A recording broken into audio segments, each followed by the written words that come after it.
When the rain is blowing in your face.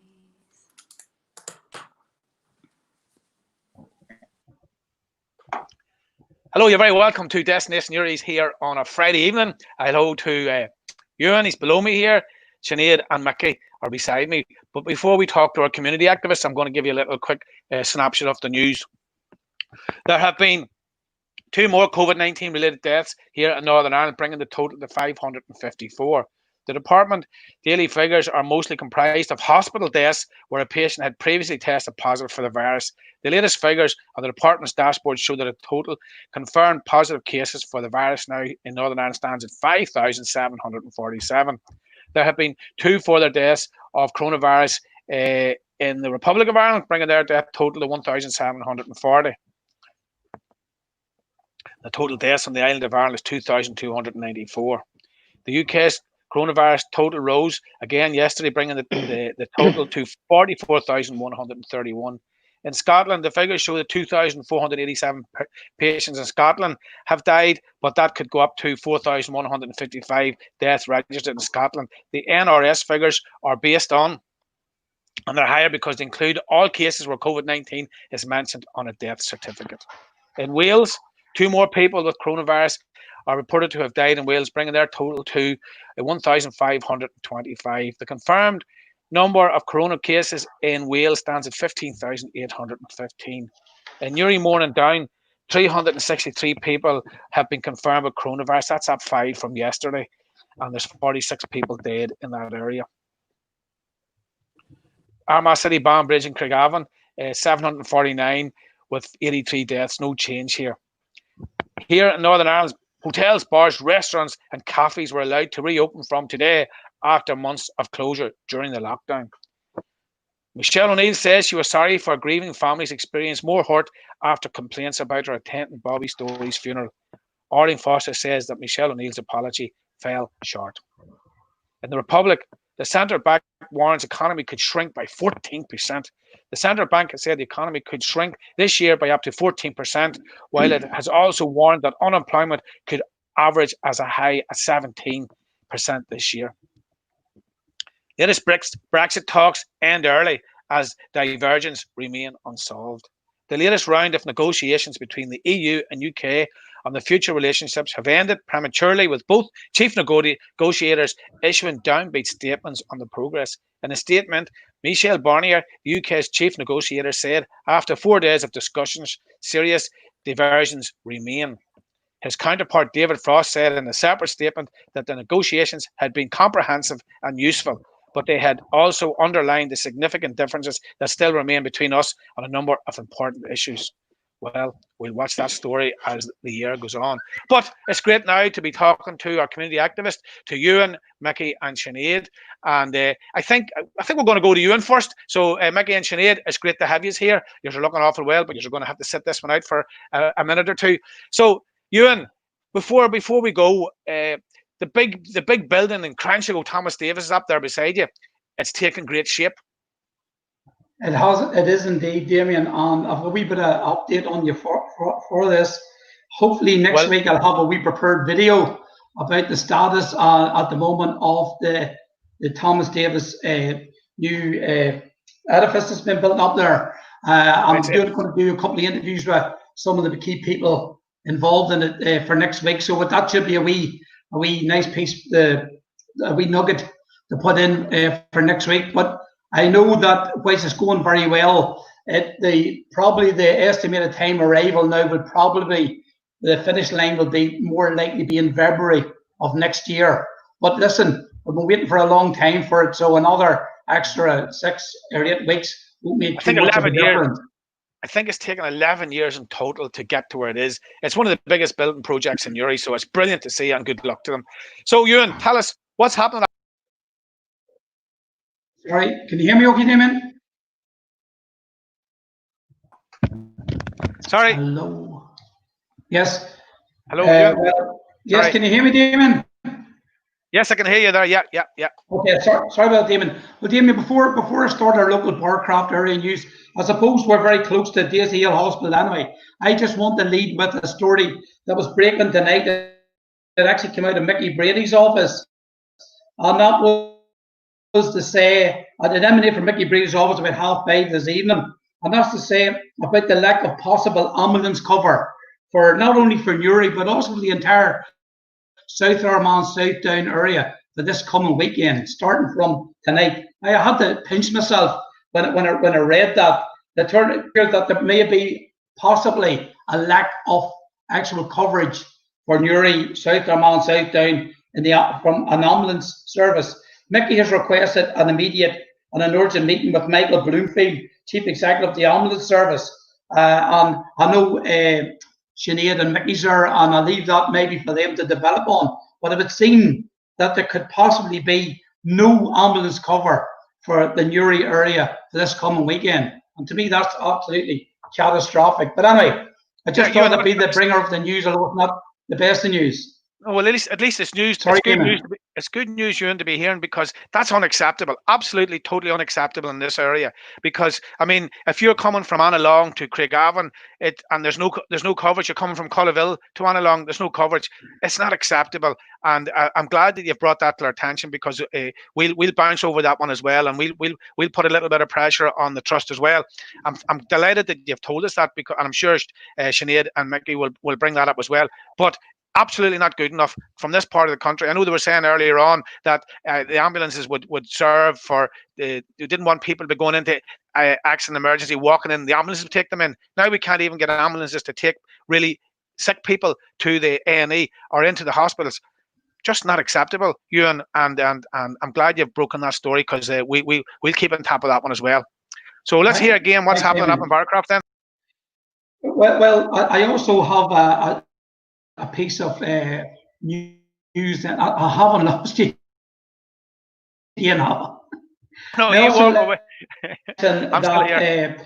We have an issue in the 2nd Street area of Barcroft, and some of the residents have brought it to the community association, and I've been asked to raise it that where there's an ongoing, Damien, there's an ongoing anti-community behaviour issue in the area, and it culminated last weekend in what started off as a party and ended up in a place where there's altercations and serious noise and whatever on that.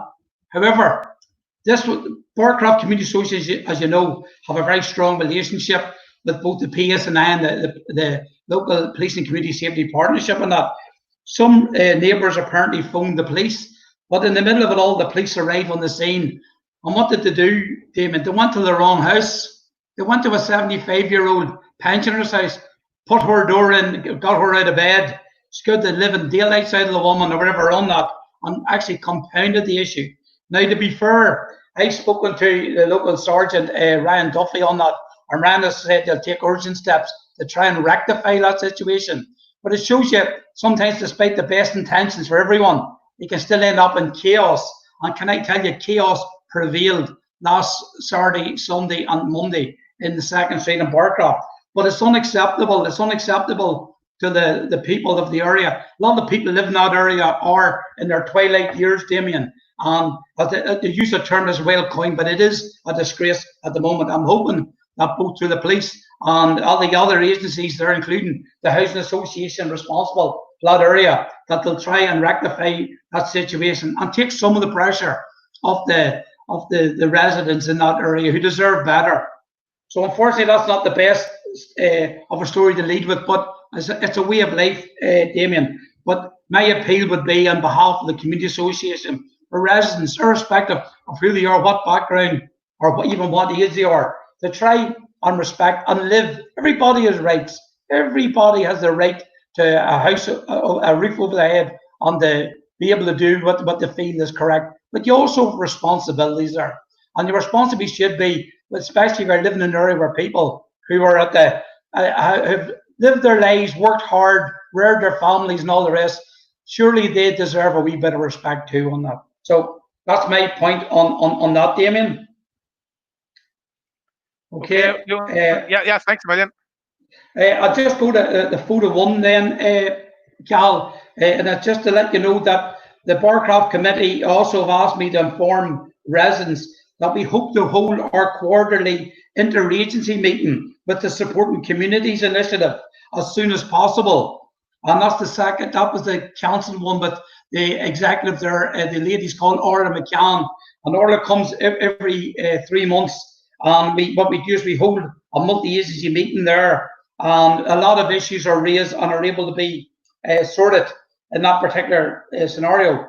Our last meeting, as you see there, the previous May, had to be postponed due to the lockdown. These estate inspections play a crucial role in identifying issues and bringing them to the attention of the agencies. Now, so amongst the agencies who attend those quarterly meetings, Damien, are the NIHE, who are always representative, the Department of Infrastructure, through the road service and street lighting, although sometimes roads especially are very reluctant to attend, but we do try to keep pressuring them to live up to their responsibilities to the citizens of the area. Also, the local council, environmental health and council technical services also attend. There's another wee photograph there, Cal, of one of our meetings, one of our previous meetings. The next, yeah, there's one of the previous ones there, and there's Nell Fitzpatrick on the right from the House Executive. You have different ones there. You have the police there. You have the dog warden there, amongst others there, and that's Orla in the middle, sitting beside yours truly there in our one of the rooms in the community centre. And then the last photograph I have is just a photograph of a previous estate inspection that we had in the area, and that is along with Kathy McAllister, who's one of our, I mentioned her last week, Damien, she's one of our health workers. That's Kathy without her mask out in the 1st Street in Barcroft. And now we're going around doing an avenue by avenue, lane by lane inspection, along with our local MLA, Liz Kimmins, there as well. So hopefully, if not by next week, then the week after, hopefully we'll have a time for the meeting that can happen, hopefully in the next quarter, so that interagency meeting, so that people can be held accountable for what is the services they're supposed to be bringing to not just to Barcroft but to Luanda and to Spring Martin as well on that. I'm just briefly going to go into just 2 other things then before I come to the video again, Damien. But one's about the fight for Alfie, and I've got I think a wee photograph there of Alfie there on that. We don't have the details yet. I'll have them hopefully next week for how people will be able to donate to the Alfie's campaign on that through PayPal or whatever on that. I think there's another wee photograph there as well. There's Alfie in the splendid glory, who's been to the US for further treatment for his condition in the hope of affecting in a positive way Alfie's quality of life. There's just one more photograph there, and that is, if you want to just blow that up a wee bit, Cal, if you don't mind. And that is our newsletter, the Barcroft Area Community Newsletter, Common Public Barcroft Nook. We're hoping, we're in the very end of the preparation for it. The special effort been made, and we're trying to make it an 8-page issue. It will be detailing a lot of what went on during the COVID-19 pandemic as it stands. So hopefully it was something that people will be able to keep as a memento and a wee keepsake as well. There'll be some excellent articles in it, and a wee bit of poetry and a wee bit, a whole lot of reflection, and also things, for instance, with the emergency payments or whatever not there. And we have a special 2-page interview with Alfie's mummy, Colleen Markey. I mentioned about Colleen last week. So hopefully we'll have that for you, and an update on when that will be delivered next week, Damien. That's brilliant. I'm going to move on now. Sorry, I do have a guest with me tonight, and it's not a recording. She's live in our bedroom somewhere down in the 1st Street. After last week, we had there's just a couple of photographs, or 2 photographs, Cal, if you don't mind putting up. If you remember last week, Damien, we played our video, which was a reflection of how Barcroft and the surrounding area responded to the pandemic and the lockdown. And the song that was sang, and the Dale song, was sang by 15-year-old Chantel McCreesh. Well, there was some of the actual outcry to the response of it was absolutely brilliant. People have been very, very positive in saying, who was this little star you have in the making there? So I've asked her mum would it be okay for Chantel to come on tonight. So if Chantel wouldn't mind joining us, Cal, we bring her in. Hi. Hello, Hi, Chantel. Chantel. How are you? I'm good. How are you? Good stuff. I hope you It's just great to have you here, rehearsed. Chantel. Yeah, thank you. I love when young people stand up and put their head above the parapet. Chantel, you're singing last week, and I have to say I would be a big Adele fan, so I thought it was fantastic.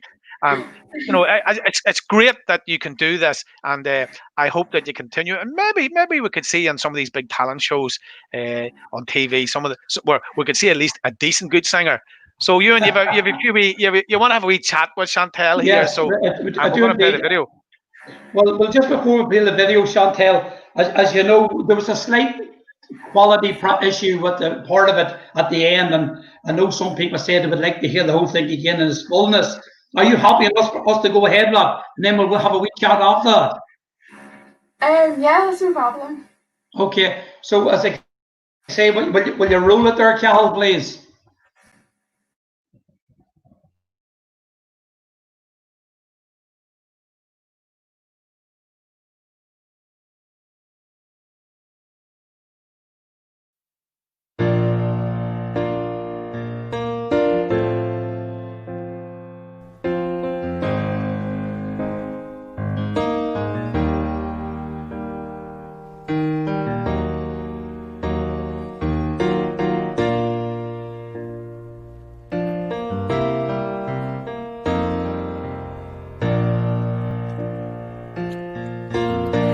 When the rain is blowing in your face and the whole world is on your case, I could offer you a warm embrace to make you feel my love. When the evening shadows and the stars appear and there is no one there to dry your tears, I could hold you for 1,000,000 years to make you feel my love. I know you haven't made your mind up yet, but I will never do you wrong. I've known it from the moment that we met. No doubt in my mind where you belong. I'd go hungry, I'd go black and blue, and I'd go crawling down the avenue. No, there's nothing that I wouldn't do to make you feel my love.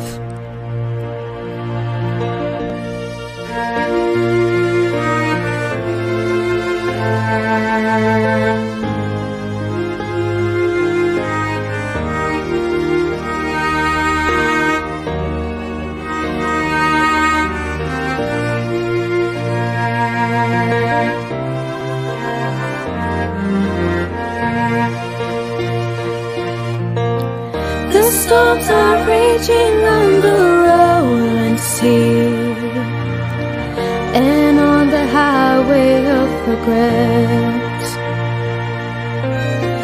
The winds of change are blowing wild and free. You ain't seen nothing like me yet. I could make you happy, make your dreams come true. There's nothing I wouldn't do.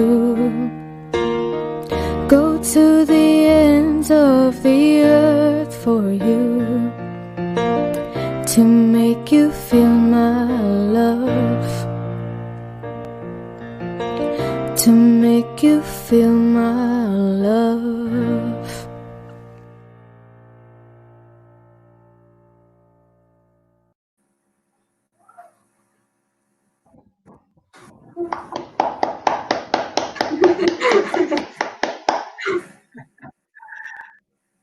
Well, Damien, this all came out of a meeting we had about a month into lockdown about how can ordinary working people sort of make a gesture, or how to depict the people's resilience, the local population's resilience to the pandemic, not just Barcroft or Lawanda or anything, but the entire town, and not just the town, but the entire area. And we thought this was the way to go. And I know there's a cracker backing singer Chantel there in the background. Who's that doing your backing songs? I think it's just on the track. Oh, is it? I thought it was your mom. Yeah. I'm sorry. No, she did do it, and she asked to be cut out. What, do you see the actual choice of the song? Can I ask why you picked that particular song?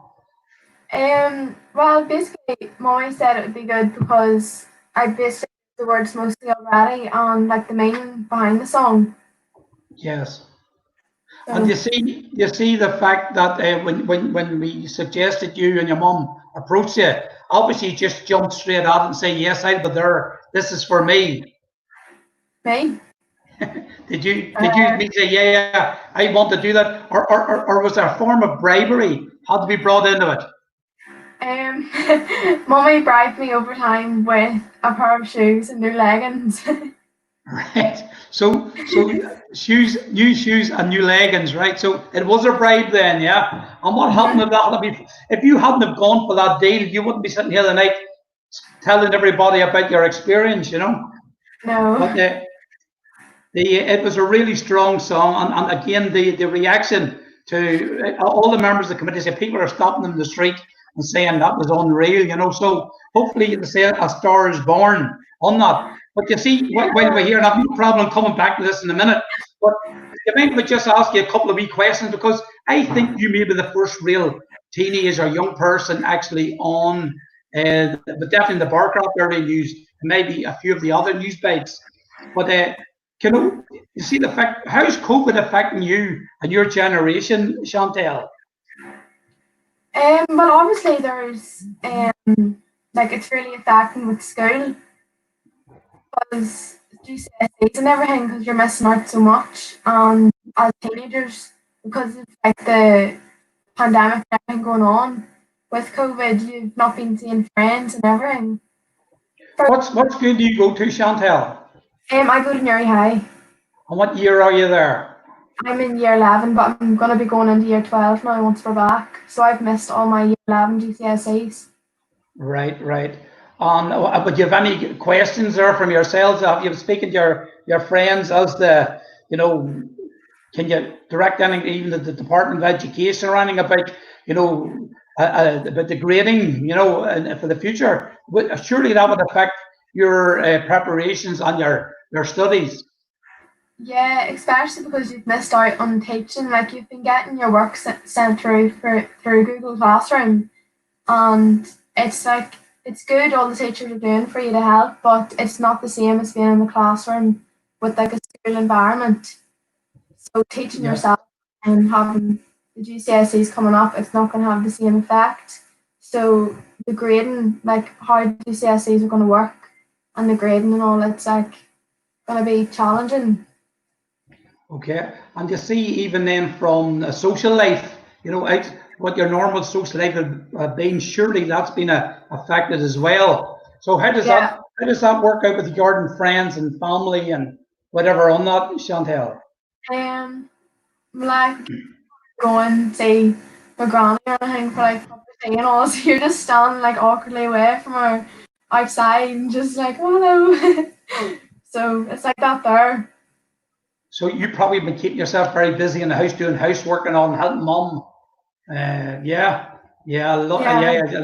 Don't put your tongue out; it'll probably be black. But look, the beauty about it is you're able to spend a wee bit more time with your little sister. Yeah.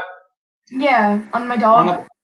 Our dog, and it was your birthday, your little sister's birthday last week. What age was she? Yeah. She turned 2. Turned 2. Is she any good of a singer? Oh yeah, she knows, like, she's actually really smart for 2. Is that right? Yeah. Yeah. So does she take after you then? Yeah. Yeah.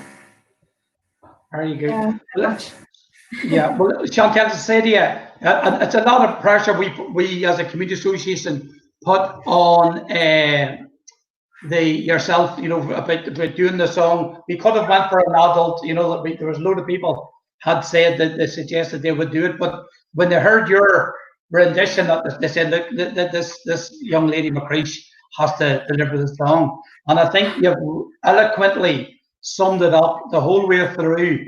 You've eloquently summed up exactly what resilience is all about. You summed up how not just Newry but the surrounding area can get through this together and hopefully come out the other side. So you're too young to be out socialising anyway, Chantel. So I'm sure you're happy enough to wait for another couple of years. Or see Damien coming back in. Or how are you, brother? I'm brilliant. Listen, Chantel, I have to say, your singing is absolutely spellbinding. It's lovely. And when you go back to Newry High and you look up to Mr. Nix and you say, Mr. Nix, guess what? I have a song and it's out on Destination Newry. And I sung that during the pandemic. And Mr. Nix, the big PE teacher in Newry High, right? Did you know that he actually played almost professional cricket over in England? He was that good. He could have been a professional cricketer, but he decided to come over here, married a local girl, and went to Newry High. And you're so lucky to have him because he's one of the world's nice guys. So I have to say, your singing has been brilliant. And look, I always say, you see, our young people, the ability of our young people, particularly in this pandemic and in all this here that's going on here, I always think that our young people always surprise us because they're so resilient and they're brilliant, and they can nearly take anything on. Remember, at one time we were your age, Chantel, and nothing worried us. So I think it's a credit to you, and I'm delighted. I'm absolutely delighted that they went to a young person. They got the young person to make the video and sing the song. The only question I'm going to ask you, your mum bribed you, but I don't think you had to be bribed too hard because you have the ability to sing. And I'm looking forward to you and getting you out again to get another song and maybe another Adele song.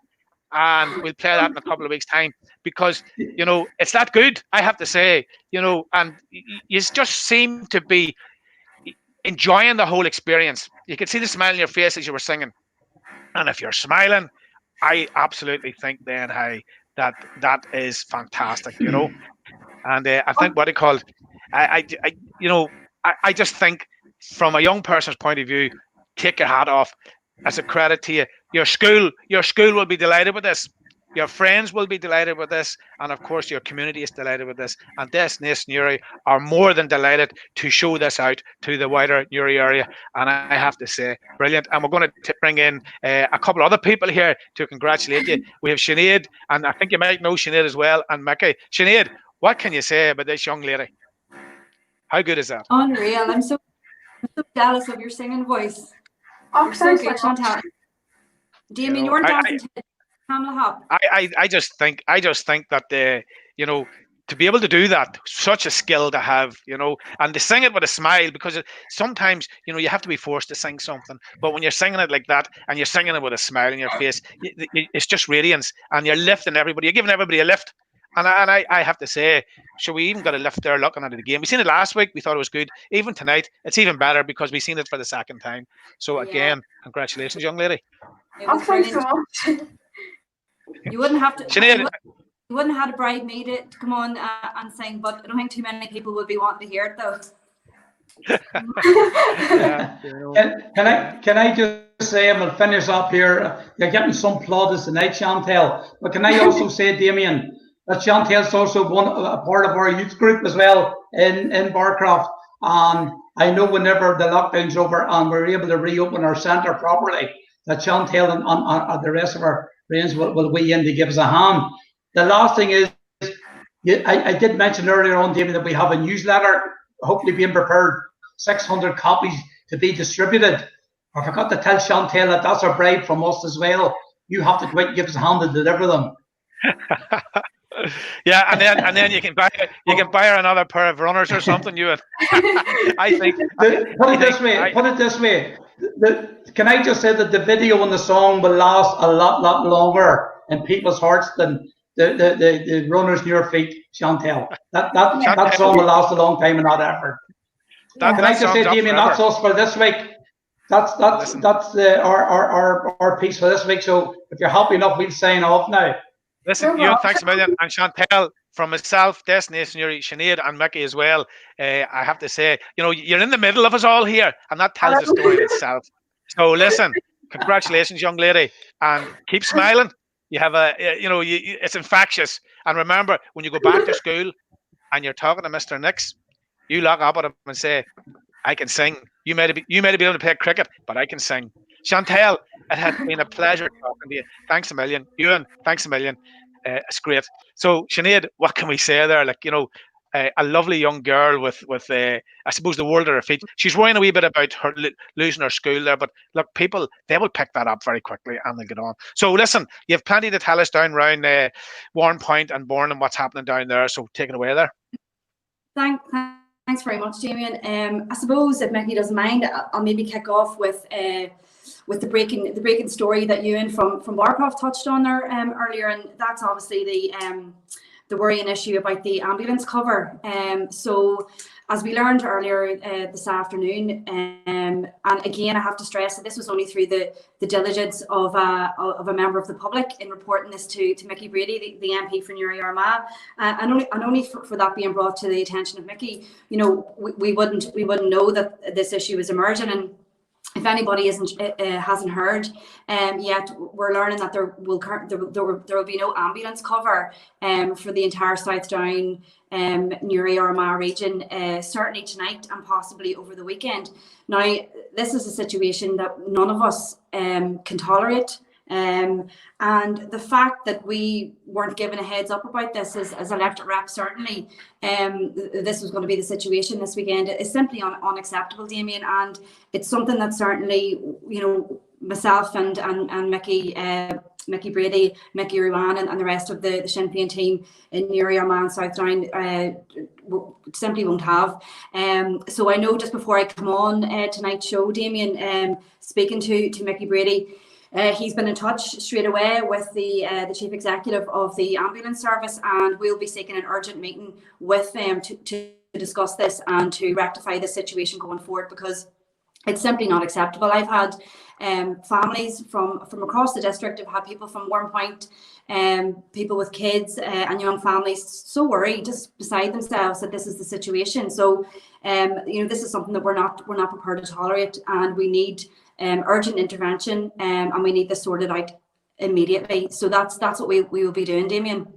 Listen, Sinead, I have no doubt that yourselves and Mickey and them will be putting serious pressure on the hospital authorities to get cover, because, you know, again, this is a huge rural area that they cover, and this is just totally unacceptable. I mean, I'm absolutely flabbergasted just after hearing this breaking news that we have no ambulance cover, and it's just not good enough. So I'm delighted that you're onto this, and I would ask in behalf of everybody in the area to keep the foot on the pedal and keep the pressure on and get this resolved. Not tomorrow, but maybe tonight, because I think it's important, you know. No, absolutely, Damien. And as I say, you know, again, this is only for this story being broken this evening and being brought to light by Mickey Brady. You know, we would still be unaware of this, so it's simply unacceptable that this was allowed to happen, and it's something that we will not, as I say, we will not be tolerating. You know, I represent people from as far away as Anna Long, and to expect those people, if anything happened tonight or over the weekend, to wait an ambulance coming from Belfast, maybe to take them to Craigavon, you know, it's putting people's lives in danger, for being honest. So we need this sorted immediately, and that's going to be our focus over the next 48 hours. And I suppose, you know, this probably feeds into the wider discussion that I plan to bring up tonight, and that's in regards to Daisy Hill. And I know in one of our first news bites, Damien, I'd mentioned, you know, in our conversations with the Trust, with Shane Devlin in the Trust, about the return of Daisy Hill's accident and emergency. So I just, if you don't mind, bring a wee update to people, because I actually had a meeting with Shane Devlin, the Chief Executive of the Trust, yesterday, along with Mickey Brady and Liz Kimmins and Chris Hazard. So, you know, been patient with the trust. They've told us that the return of Daisy Hill is a top priority for them. We have to take them at their word. But what we need to see is action, and that's what we said to them from the start. So I'm delighted to say that we have had a good conversation with them yesterday. And I have to actually pay a tribute while I'm on this point to the Pathfinder group, who've done excellent work meeting with the trust now weekly to try and get the phased return of the emergency department on a safe basis, because it has to be on a safe footing as well, and we all recognise that. So we know that the phase 2 plan for Daisy Hill will be published hopefully next week. And we're looking at a return somewhere in the region of the end of September for Daisy Hill accident and emergency. But we're not content with just the emergency department returning. What we want to see is the expansion of Daisy Hill as well, and that was part of our conversations yesterday. And I know I've had families from across the area, and particularly from Warrenpoint as well, very concerned about the removal, obviously due to COVID, of the day centres and respite care for adults and children with very complex learning disabilities and additional needs. So again, we put that to them yesterday, that those services need to be reinstated as soon as possible, as soon as it's safe to do so, because we're going to have a major crisis in that area, and we know the pressure that carers are under already.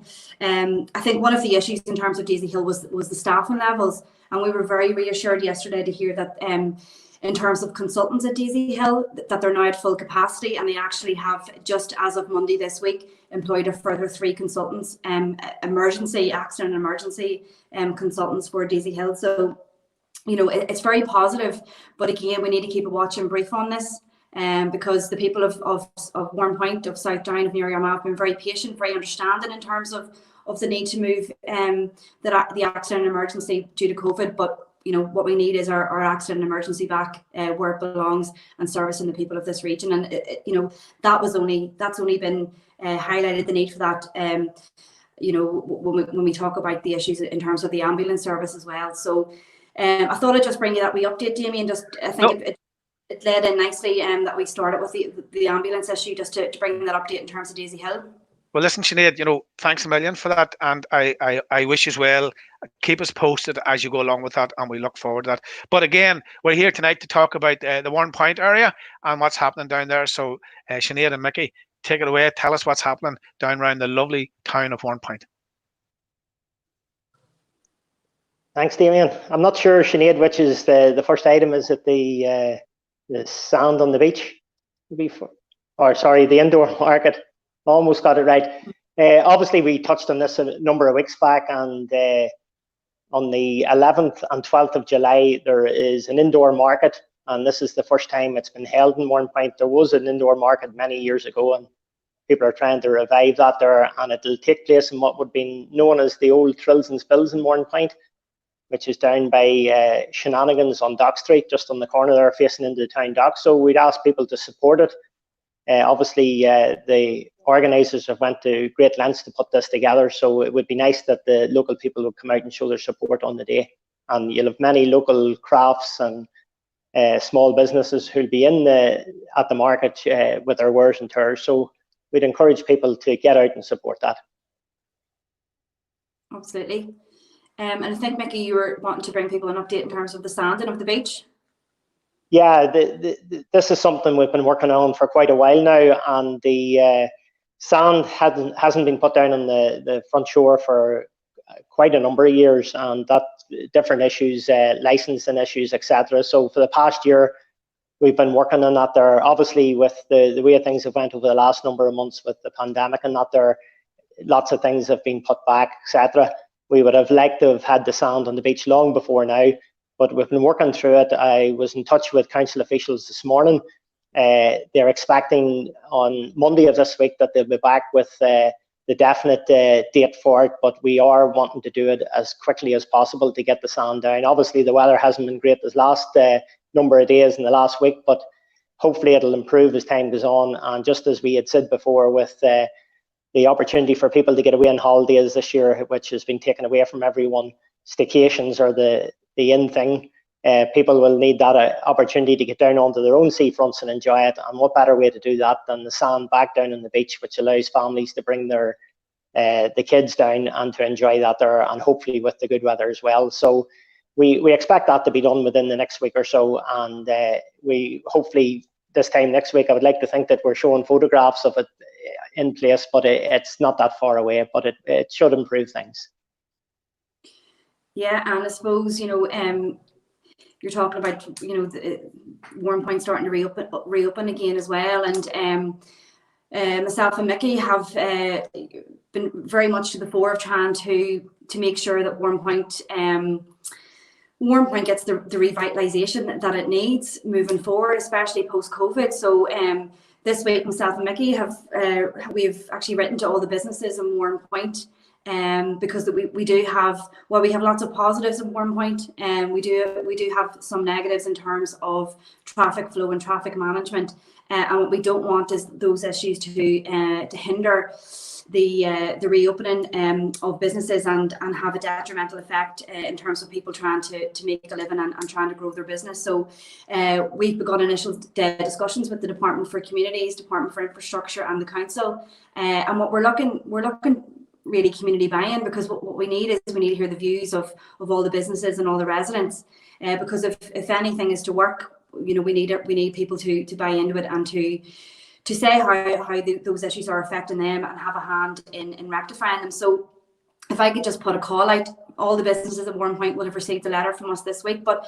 if I could just put a call out again to not just businesses but residents and people living locally in the Warrenpoint area, we're very keen to hear your views, to hear how things can be improved, to hear how you're being affected in the first instance as well. So if anybody has any feedback, they want to get in touch with their ideas, we're very keen to hear them, and what we want to do is feed those back into the relevant statutory bodies, to the council, to the departments, and we want to try and find a way of making Warrenpoint manageable, making it easily accessible, and that people can get in and do their shopping, that businesses can operate, and that people can continue to make a living.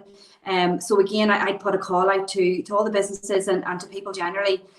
Get in touch with us. You can drop me an email. It's sineadnsmla@gmail.com, and I'd love to hear your views, and we will certainly take those on board and feed them in. Today, you know, we have the reopening of some bars and restaurants and cafes, and many of those in the point will have reopened today. So we need to give those people a helping hand, and do what we can to make it easy for them to operate. And I would just appeal to people, you know, when you do visit any of the bars or any of the cafes or restaurants in and around Warrenpoint, it's going to be a different experience, and we need to all realise that, and just you know, work with people, and especially the staff that will be working in very strange circumstances than they were post-COVID. So it's just to wish all those businesses good luck as well, and for people to keep remembering to support their local businesses in and around the Warrenpoint area. Yeah, it was great to be out and about in the town today, to see many doors opened that haven't been opened in almost 3 months. I'm sure everybody's looking forward to that opportunity to get out for a bite to eat, go down for a meal, have a drink, etc. And I suppose that's what Warrenpoint's all about. It's offering that entertainment to the locality, and most definitely to those who live in Warrenpoint and the surrounding areas. And as I say, anything we can do to make things easier, we have to try and do that there, and we have to keep working, looking ahead to the future. The main thing is obviously the businesses getting opened. It will be difficult, as Sinead said, and patience will be something that everybody will need to show over the next week to two, as they just start to get used to this new way of working. But the first step was getting the doors opened, and thankfully that has happened today. And as I say, just the life into the town again as that happened today was for there to be seen. So much yeah.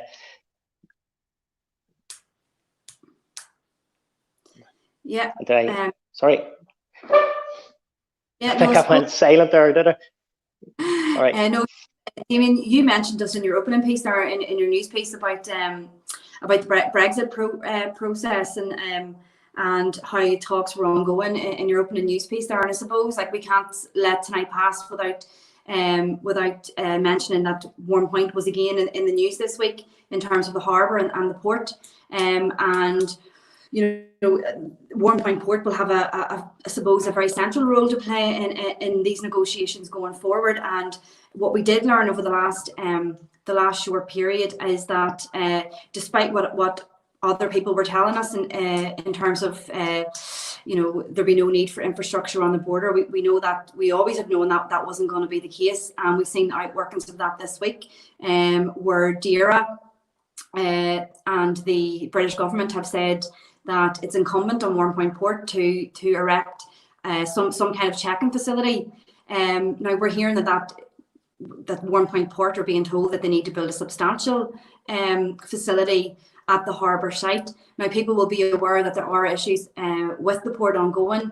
We have the CO2 facility there, which, if truth be told, maybe wasn't handled just as well as it could have been by the port authorities. And I think while we recognise that, the pressure on the port to build this facility is coming from the British government, and that's a direct result of Brexit. All the same, I think we do need to make sure that the public are fully informed of what's going to happen at the port. We know that the area in around narrow water certainly is an area of environmental significance. And what we can't see is any impact on that, any detrimental impact on that. So I think just to keep people aware, that's what is happening this week, and to keep again a watch and brief on that. And certainly we will be making sure that the community in around the port, certainly in and around the Warrenpoint area, are fully informed of what is happening at the port site. So as we get the information, we will certainly be passing it on to the public in and around Warrenpoint. Yeah, it's vitally important the mistakes of the past are not repeated on this occasion. And if there is a facility to be built, as Sinead has said, we have to get it right this time. And the community have to be fully aware of what's going on and what's been being proposed. And there has to be full transparency with everything that's done this time. Absolutely.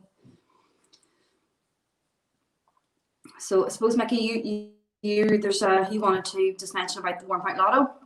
Yeah, just obviously we throw it in each week. Again, it hasn't been won. We're now up on £13,300 this weekend. So I'm sure anybody would be delighted to win that amount. As I say, there was a number of 3 number winners last week, but nobody actually got the jackpot. So obviously vital for the funding of the club, like all football clubs in the area, would be the Gaelic soccer or whatever sporting organisation it is, the funding is vital. So, but again, I'm sure anybody who would buy a ticket for £1 and would walk away with £13,300 would be more than delighted.